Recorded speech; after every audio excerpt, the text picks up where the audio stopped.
served as Governor Levander's chief of staff and was considering running for governor, but Alquist decided that he wanted to be the governor, and so Dave said, well, fine, I'll be the senator then, basically. And he became our U.S. senator and served there for a number of years. Highly, highly respected, and he's been a leader in the private sector, volunteer organizations, nonprofits, and for sure in the political arena. So it's a pleasure to have you here, Dave. And one thing we'd like to give you before you start, and this is going to be a tradition for all of our speakers, is the Optimist Creed. So this is a little nice little. Thank and you. we'll recite it. You will. So thank you. Welcome. Thank you for. I think I have. Is my mic on? Can you hear me? Oh, by the way, we do videotape our presenters with the idea of getting some of this information out into schools through civic education activities and things like that. So, Dave, thanks for coming again. Thank you. He was here last year, and unfortunately, Lauren Swanson did not like the presentation. So he told Dave about that, and he said, I'm really disappointed because we didn't video it. So this year we are videoing it because it was a great presentation. So thanks for coming again. You're welcome. Are these your glasses, right? Yeah, I think so. Do you need them? No. I already have 4 pair. So, thanks. It's hard to follow both the introduction and all the comments of everybody in this room and all the enthusiasm for optimism if the only thing you can talk about is politics. So I decided to change the topic for the day. No, I'm kidding you. Several of you have asked about Susan's book, my wife's book, and I'm going to address it just briefly, but she launches her book on April 24th at the Humphrey School. This is what the book looks like, put out by the University of Minnesota Press. It's called The Crusade for Forgotten Souls. And it's the story of how Minnesota's mental institutions were actually reformed in the late 40s and the early 50s. And as some people have told me, Susan, who is a history major and master in history and all the rest of that sort of thing, actually has a narrative voice for creative nonfiction, is the best way they put it. And I must tell you that in my copy, I made little notes, even though I've been along on this trip that she made, starting way up in Spruce River Township in Marshall County, Minnesota. Although I'd been along on the trip, when I got to the last chapter, I choked and cried. And so I think that's for that reason, unless you come from Cambridge or you come from Hastings or you come from Fergus or Rochester or Anoka or places like that, where the people who are, quote, patients or inmates, as the case may be, were buried in cemeteries that had only numbers on them. So you can't go through this story, I'm saying this even though we have a important relationship, you can't go through this story without feeling something about the state you have inherited. And if there's a theme that I want to cover, that's it. Optimism. Regardless of your media source of news, there's very little in government or politics. George Will said last evening the traditional conservative party in America no longer has a home in any party.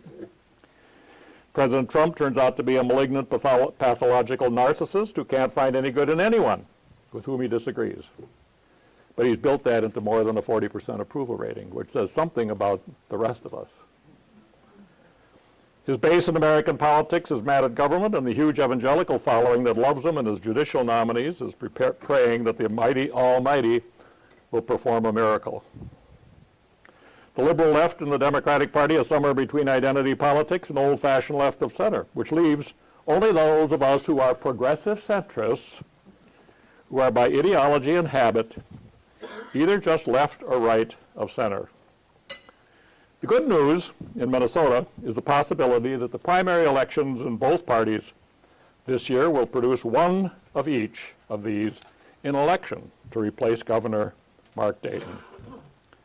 So that leaves us to look elsewhere for optimism. First is anyone who lives in Minnesota in April. Second is my barber, who shut down all the mainstream and social media and is learning to speak Danish. And to learn how the Danes became the happiest people in the world. There's my friend of more than 50 years, Will Steger, who is walking and kayaking 1,000 miles of the most barren part of Canada in the next 70 days. There's my friend of more than 40 years, Dan Buettner, who discovered the blue zones of happiness all over the world and is only person in history to appear on the National Geographic cover twice, writing about happiness. There's my friend Dr. James Doherty, head of psychiatry at the University of Minnesota, who in 2016 started Psychiatrists Against Trump. And he shut it down last year when he discovered the popular demand for what he calls our better angels. And now he's doing so-called blue-red better angels dialogues all over America. There are 189 former members of Congress who are committed to one of 4 national associations dedicated to restoring the vote and our representative democracy to the American people. And then there's the book that Laurie Sturdivant and I have written, When Republicans Were Progressive, which comes out October 16th at the Minnesota History Center at 7 p.m. Many of you who are optimists and your guests already know me. What you may not know is that the 2 guys who were supposed to be on a screen up here but didn't show up, who is Don and I, once competed to be the best JC chapter in Minnesota. And what we learned from that is that the faith in God gives meaning and purpose to our human lives, and that service to humanity is the best work of life. Don and I are veterans of elected public service. We didn't all learn the Mary Jo trick, which is to come in a little bit late so that everybody recognizes you when you walk in.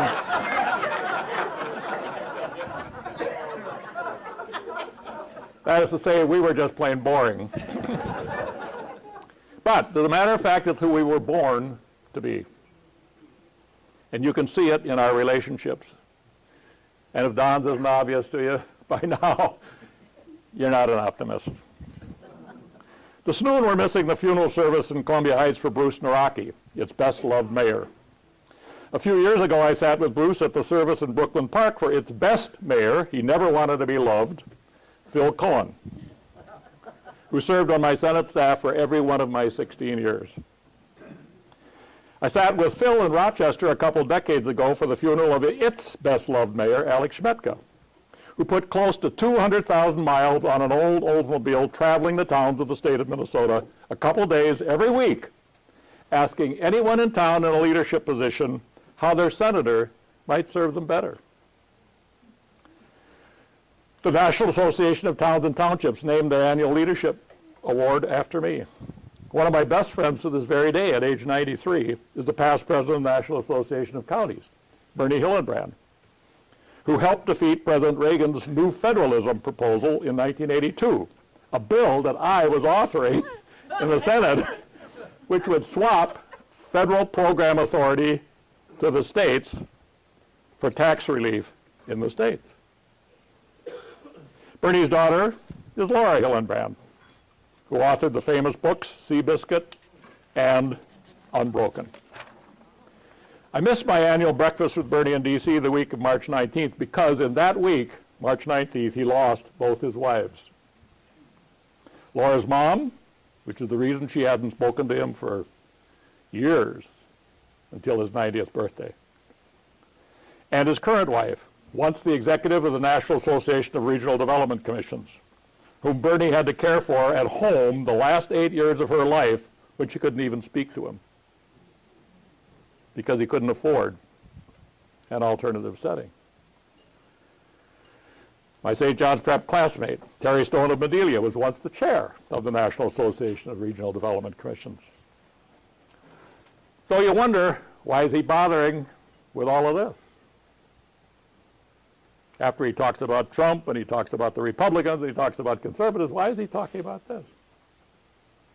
Because that's who we are. That's why you're here.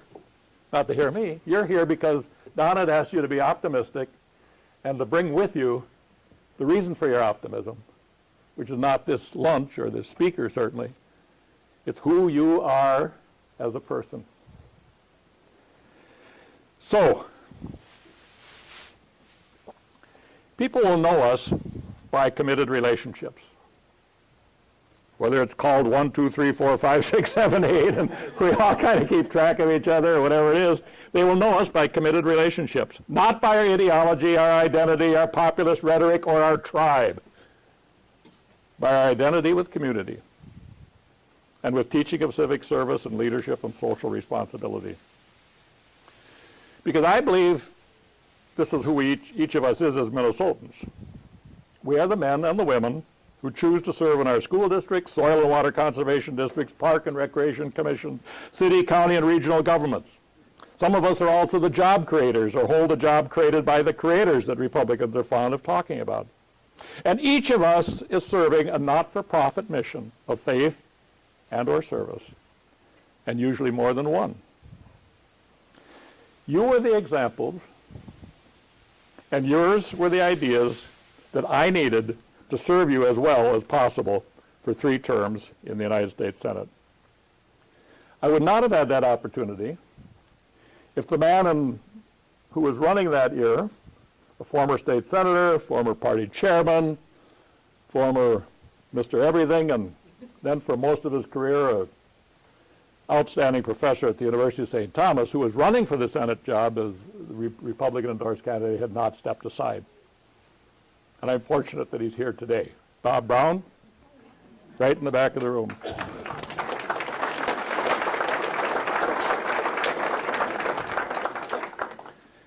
America does not need to be made great again.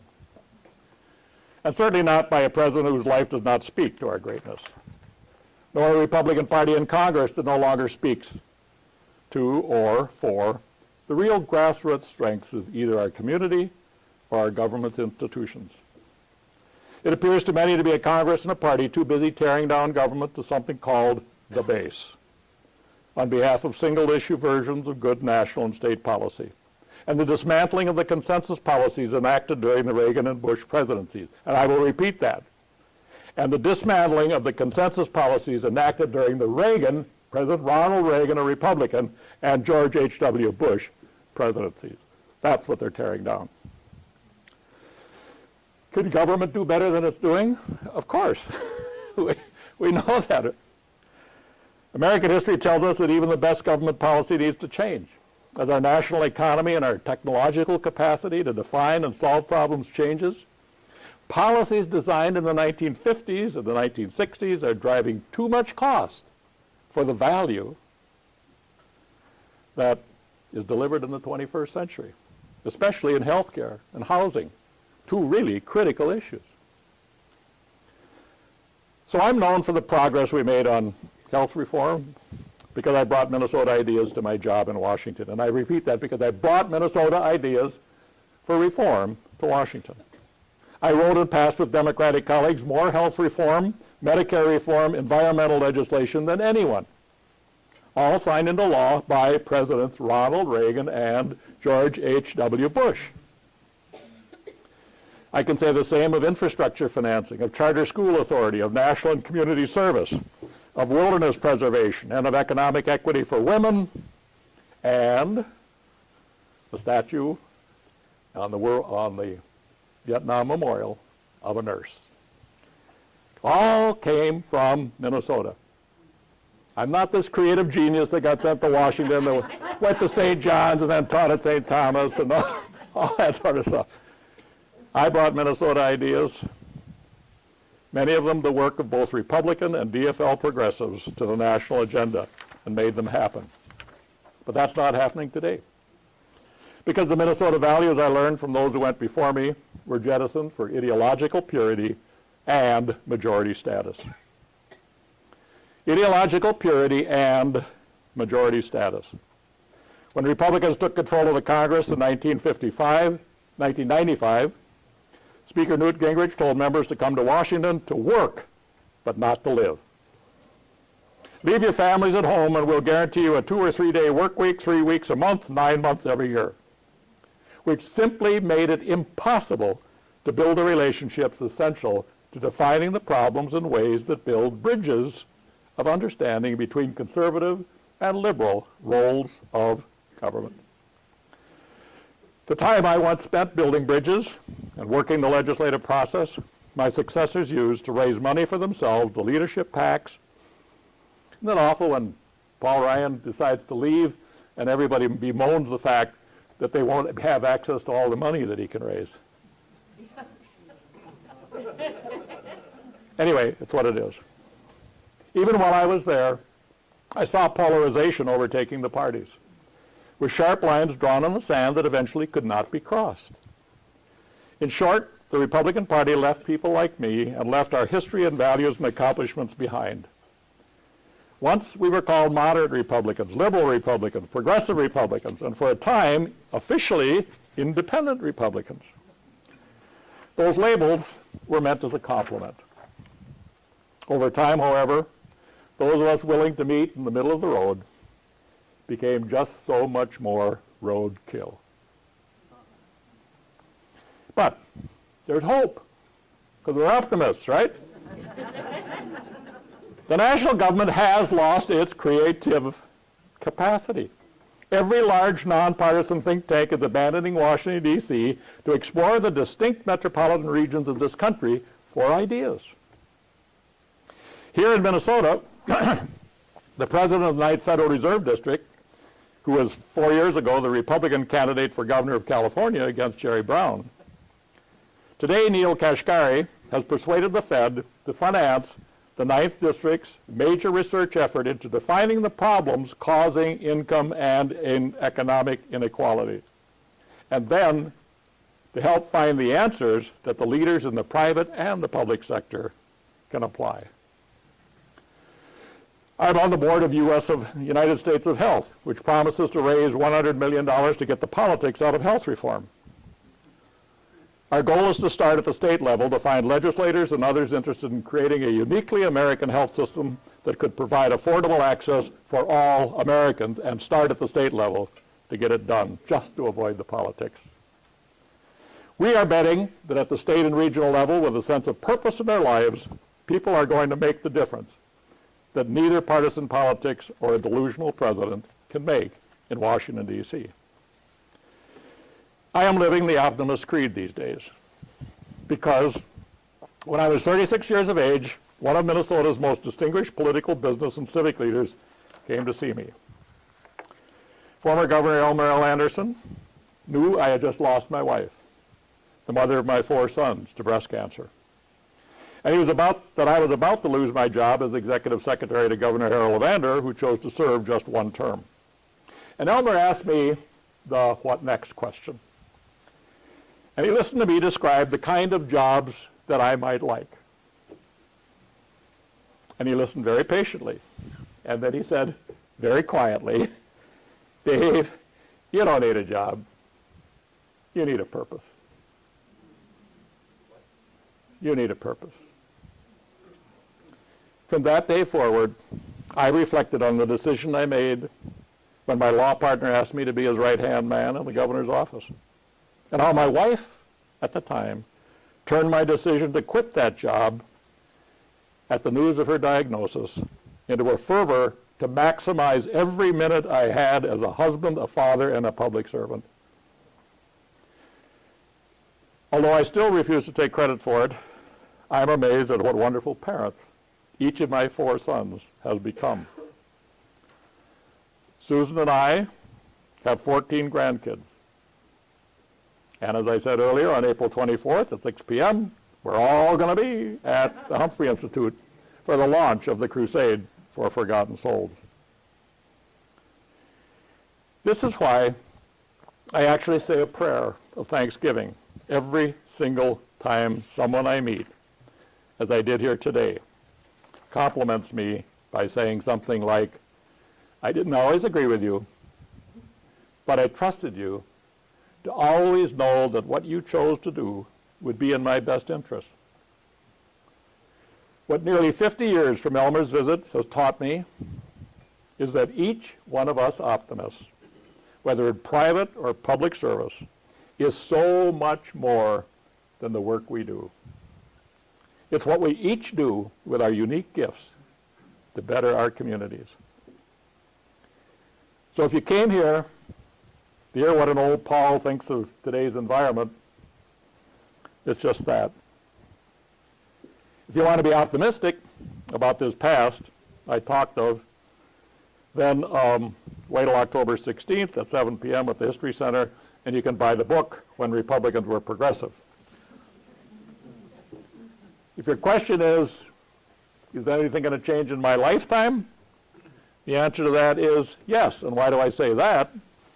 Because this morning I read that the American Medical Association says that men in Minnesota are the longest lived of men anywhere in the country.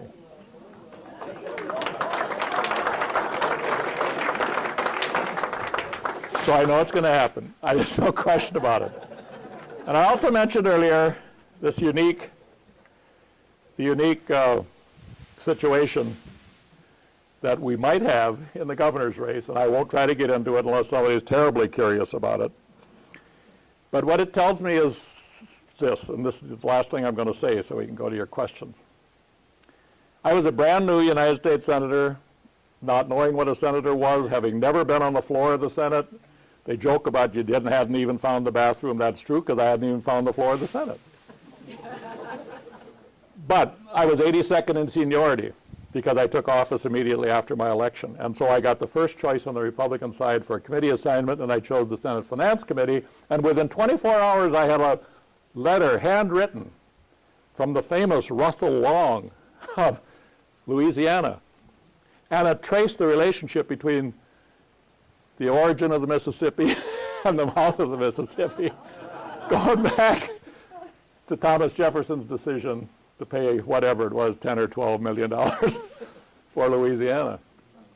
And when I met him, I asked him what it meant, and he said, well, President Carter, this is the middle of the second energy crisis in 1979, early 79 or late 78. He said, President Carter wants us to enact the windfall profits tax on the high cost of gas and oil and use it to help poor people who can't afford gasoline or home heating oil.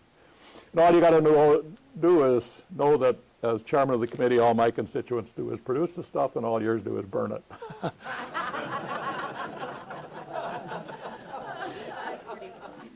Then when he saw the look on my face, he laughed.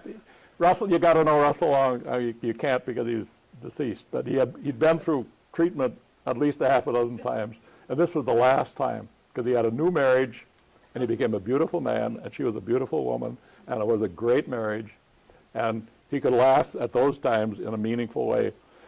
And he explained to me how the founding fathers showed up in Philadelphia with representative democracy being this House of Representatives. Rather than a parliamentary system, it was House of Representatives to represent everybody in the country. One person, one vote was the theory. But they also knew that that meant public opinion is always going to sway the day. So he said they sat there and figured out that they needed another body. They knew that from 13 colonies, they had each come to this country for a different reason. From the slave-owning Brits who came up from the Indies, to the south, to the Yankees who gave us Unitarianism and Congregationalism, and they gave us the annual or the biennial meeting, the town hall meeting concept, who actually helped us create democracy. And in Minnesota, they helped us create an economy up in New England. And in between were the Dutch, and in between were the Catholics, and in between were all these other people. So they created a Senate which had only 2 members from each colony or each state. So that when, this is Russell Long speaking to this neophyte, when every state is heard from, we get good national policy. That's the lesson that made Ronald Reagan a great president and made George H.W. Bush a great president. Because when Reagan was elected, we had a majority for the first time among Republicans in the United States Senate, 54 to 46. Howard Baker as our leader. George Bush was the vice president. Jim Baker was the chief of staff for the new president. The new president went on the west steps of the Capitol for the first time in history to get sworn in so that he could look at the American people and say, if not now, when? If not us, who? That was his gift. He reached everybody in this country, and he reached them right here. If not us, who? If not now, when? And Howard Baker took us all into the old Senate chamber and had the Senate historian lecture us on the meaning of being in the majority because we've been out for 30 years. Honest to God. But there were at least 13, and some say 17, progressives or moderate Republicans out of 54. And it was off that base that the Russell Longs and the Lloyd Bensons and, I don't even after we moved about halfway into this, the Teddy Kennedys and people like that were coming to us because ours was the president. Did we pass it all? Were we always successful? No, we weren't. Because sometimes the liberals just can't go this far, as the case may be. Doing them for this book. He said, if we couldn't get all the Republicans on board a bill to pass it, the leader would have to call the president and say, sorry, we just haven't got the votes. And Reagan invariably would say, hey, Bob, don't sweat it. You win some, you lose some. Right now I'm batting about 72%. That's not half bad. That was your president. That was our president. And in that kind of environment, you can tackle almost any problem. And I ask you, please, just to compare that kind of Republican, that kind of environment, that kind of time, with what you would do if you had a chance to be there today. And whether it's there, or it's White Bear, or it's Ramsey County, or, whatever it is, we all have those same opportunities. And knowing that is why I'm an optimist. Thank you very, very much.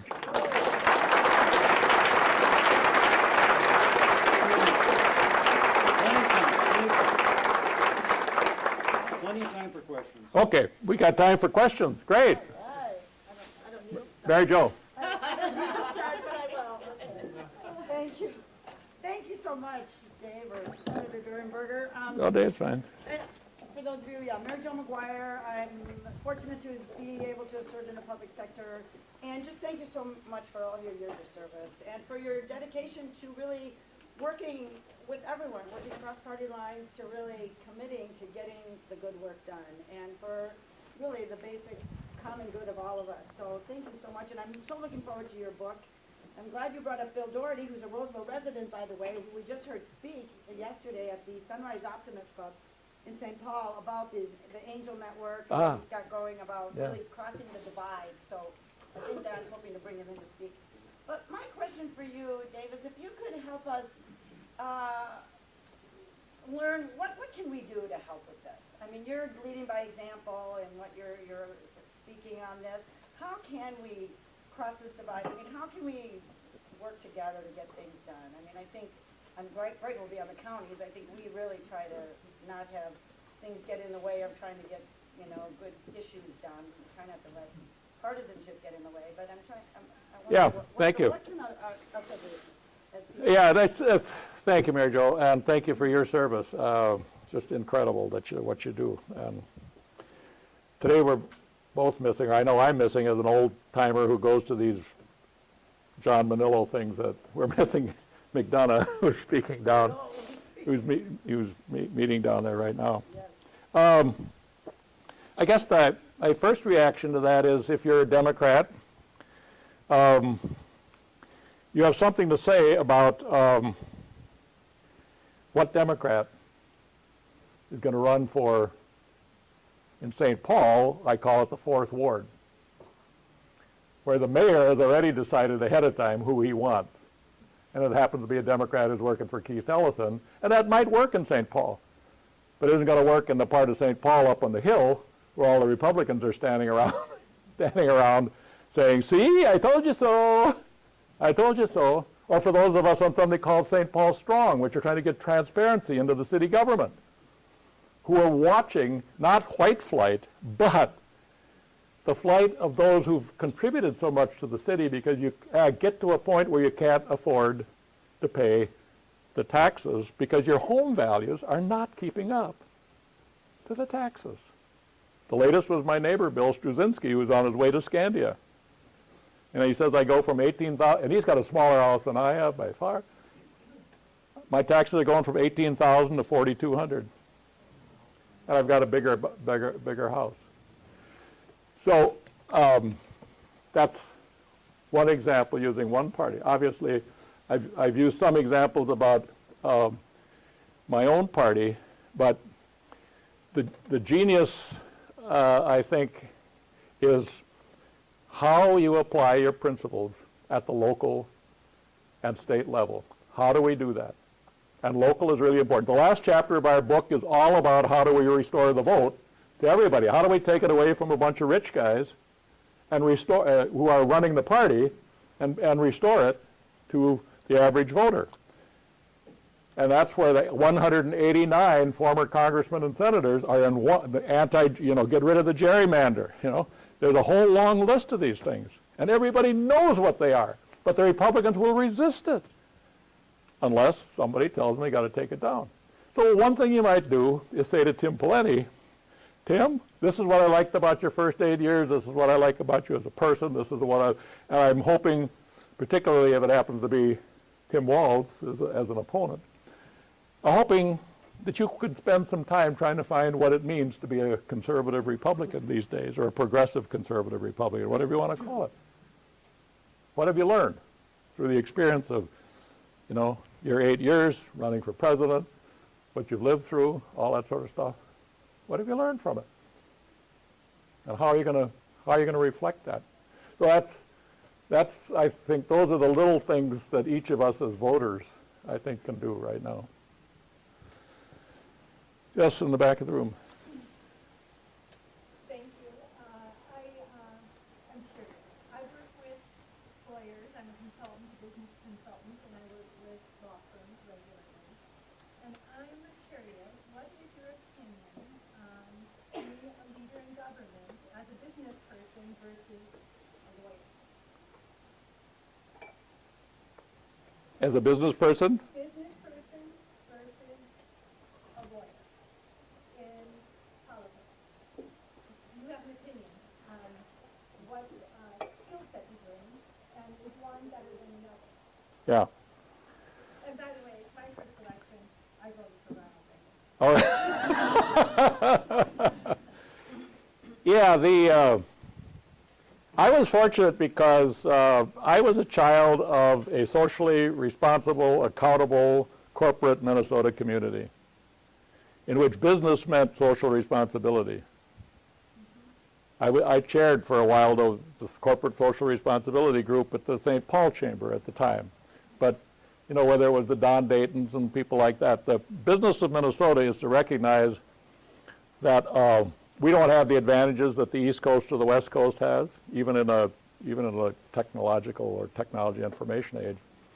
But we have one advantage over everybody, and that is that we are a renewable state. We're a renewable resource state. And if you look at whether it's the debate over ag products, or just looking at the biggest private company in the world, Cargill, and in between is General Mills, and it's Anderson at Bayport, and it's the folks up in northern Minnesota. We are a resource state. We are renewable, and whether it's our water or it's our people or whatever it is, we are a renewable resource. And the contribution that business can make to that is, in my book, I'd say, rather than have the Minnesota Business Partnership, which used to speak for this sort of business, now speak for the Chamber of Commerce and the job creators and the whatnot, try to find a way to express yourself. Try to find a way to express yourself at the community level or the small business level or or a special area. Express yourself about the need to build community, not just to hold down taxes or something like that. And I think at the intersection, you're going to draw more friends and more supporters. I don't know if that is directly responsive to your question, but and if not, it's only because But that's okay. Huh? Would you elect a lawyer or would you elect a business person to run your country? Let's not. Oh, that's simple. I already know your feelings about that. But Yeah. business skills or lawyering skills, what makes a better leader? I don't think you have to make that choice. Okay. I never had to make that choice. I never felt that I had to make that choice, nor did I ever make that as a choice in the people that I hung out with, that I took advice from, anything like that. Yes, lawyers tend to be lobbyists, that sort of thing. Business people tend to be busy, just making ends meet and trying to get out ahead of competitors and meet changes in national rules and international rules and things like that. That's all very, very true. But when it comes down to the stuff that I tried to talk about, in terms of both community service and contributions to what is good policy, I don't think it makes a bit of difference. That's why we shouldn't isolate ourselves in those little cubby holes. Yes, sir. Thank you, Senator, for being here today. As polarized as the two major parties are, is it time for a huge effort for a third party of moderate Democrats and progressive Republicans that come together as a third party? So the question is it time for a third party, given the conditions of the other two parties? First reaction is that Jesse Ventura tried it, won, and then lost. In a sense, Donald Trump has just done that. I mean, he stood up there and he stripped every one of his opponents, who was an office holder or former office holder as a Republican. He just stripped them bare, and he got to the base and got elected. So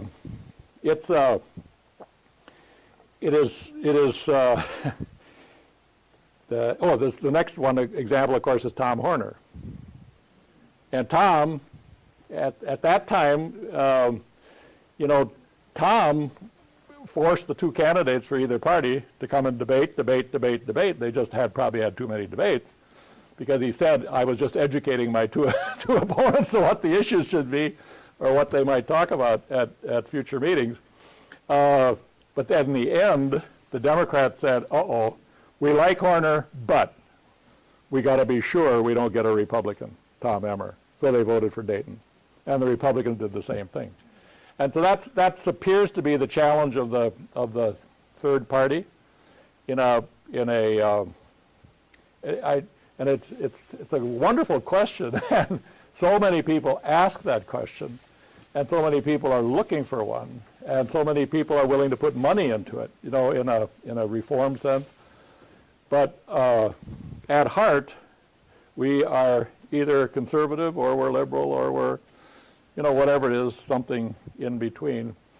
And for the national level and for the state level, remembering who you are. If you're a Minnesotan, then you're different from a Texan.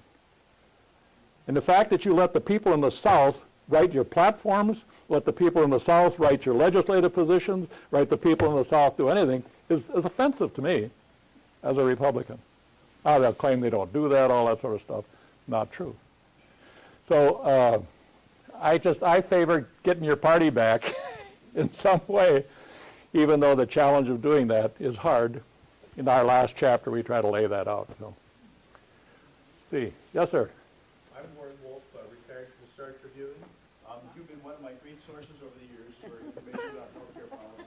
I was first going to ask you about who you'd like to be running for governor on both sides and why, but I'm really equally interested in how we should solve or how we should deal with the problems about illegal immigration. What is the solution to that? Thank you.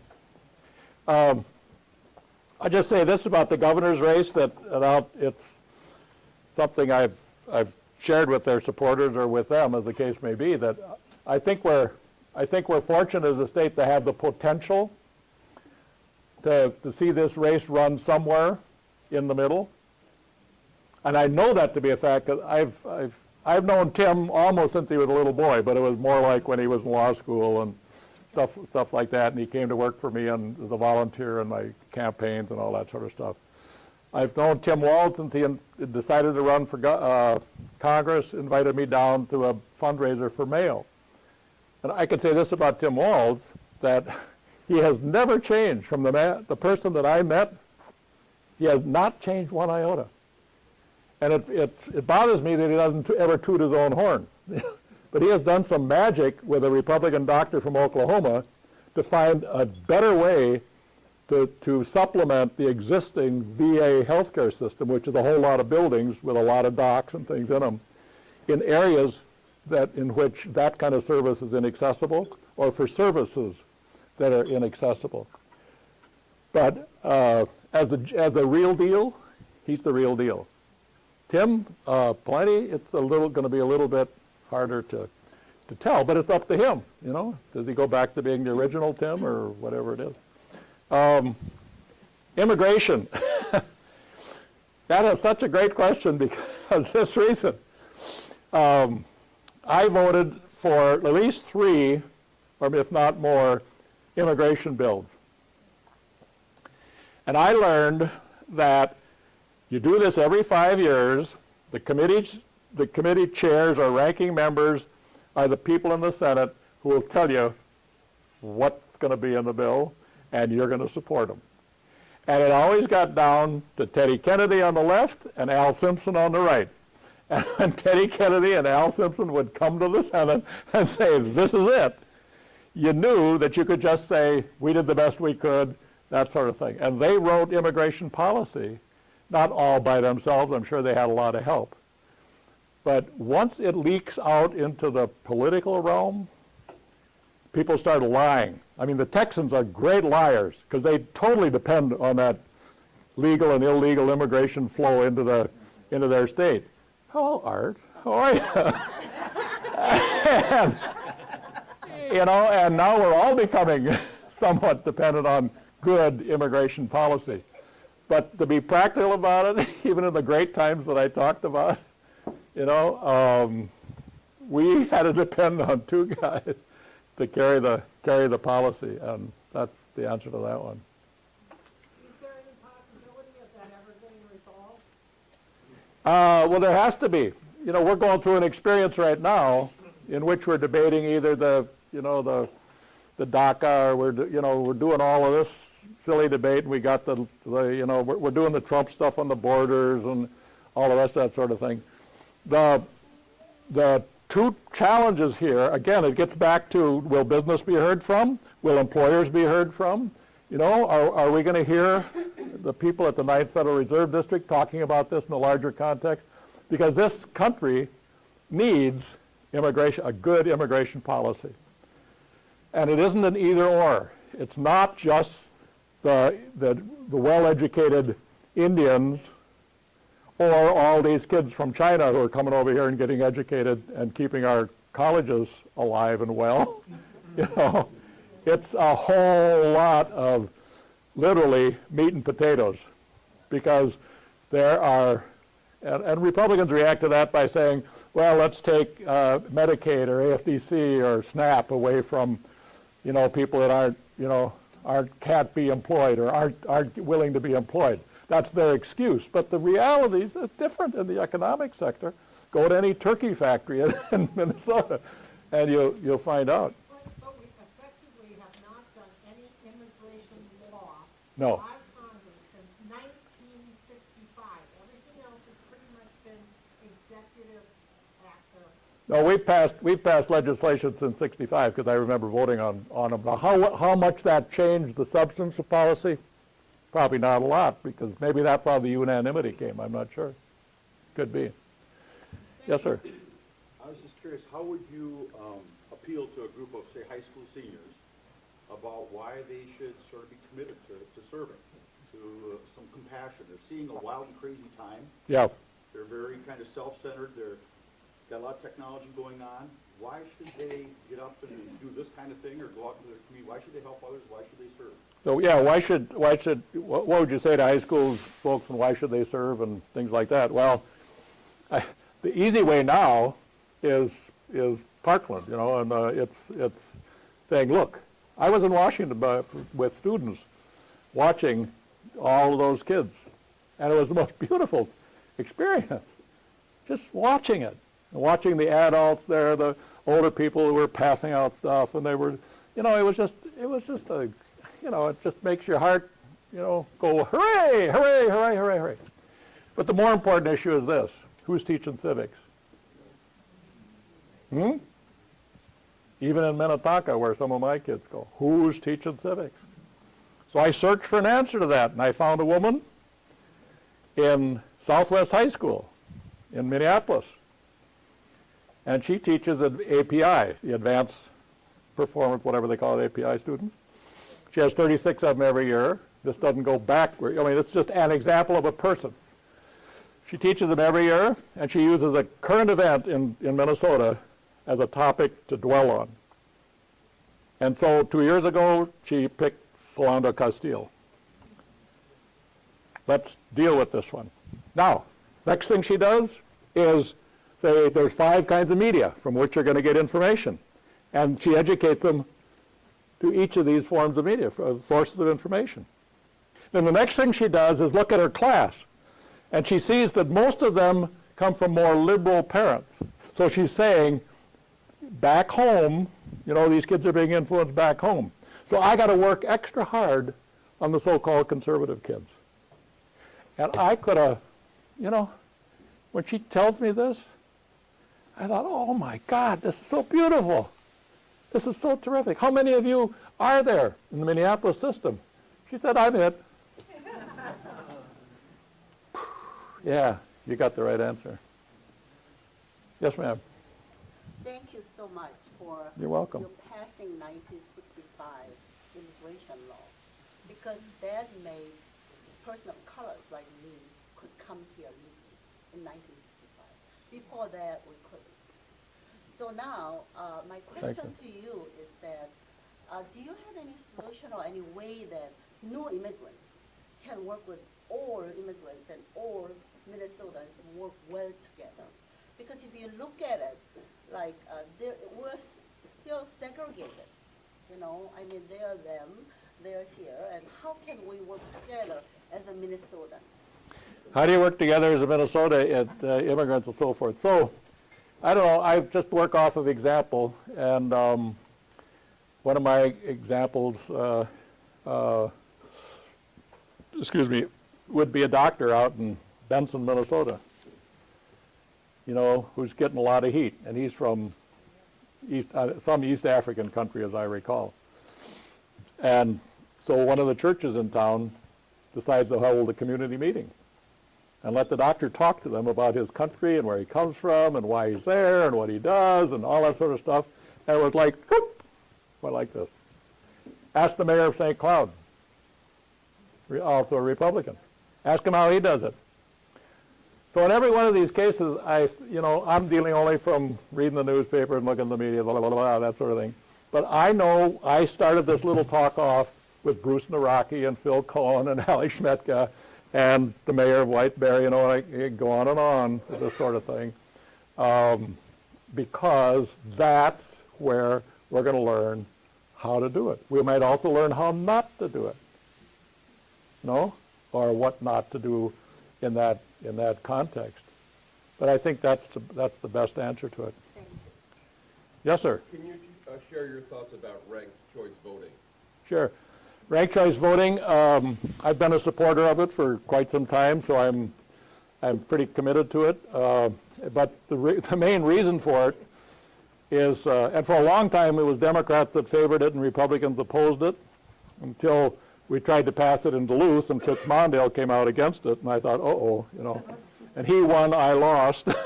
Now I don't quite understand the politics of this, but the reason is simply that we need to get to primaries that are not funded by one or the other of the political parties. We need to get people into those primaries so that the voter has a choice between the well-qualified, the experienced, whatever it may be, candidate, not the one that is chosen by, one of the two political parties.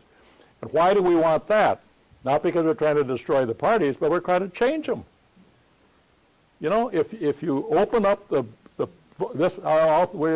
we're also right about why not have voting on weekends? Why do we do Tuesday voting?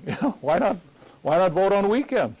Why not do anything we can to make it easier? And of course, the Republicans will say, "Oh, that's because all the foreigners, all the whatever it is, are going to be voting, and taking away the vote."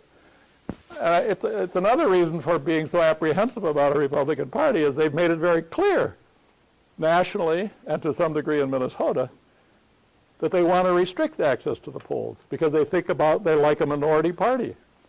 They got to stop thinking like a minority party and start thinking as a majority party. And so that's there's other reasons, to deal with this, but the main one is open up the process, get more people involved. There are certain things we can't do anything about. The media is one of them. It is what it is. And people that want to be red are going to do red. People that want to be blue are going to do blue, and all the rest of that sort of stuff. But this is a slow, deliberate, one-at-a-time process to make this work. Say, Art Fry actually showed up. Huh? Why? Okay, Art Fry is the most famous inventor in America. His girlfriend, who's my neighbor, said he takes her with him to, his girlfriend is 90 and he's 85 or 6, something like that.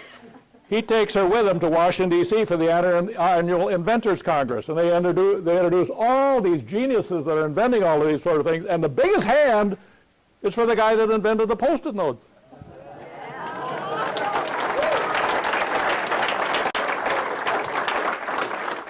Unbelievable. Unbelievable.